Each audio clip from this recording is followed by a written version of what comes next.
so like during Christmas time and all that, we make like traditional Italian cookies, so we roll out the dough like this as well. So this part I got.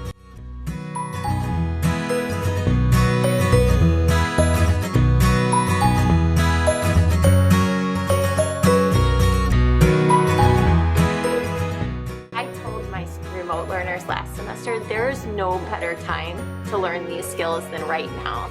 They can't do Uber Eats or Grubhub every single meal. They have to learn how to cook for themselves. This is the best time to really learn these skills.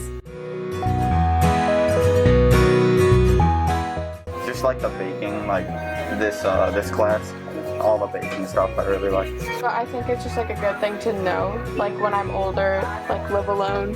It's like some cool things that I can just like teach my kids, teach my friends.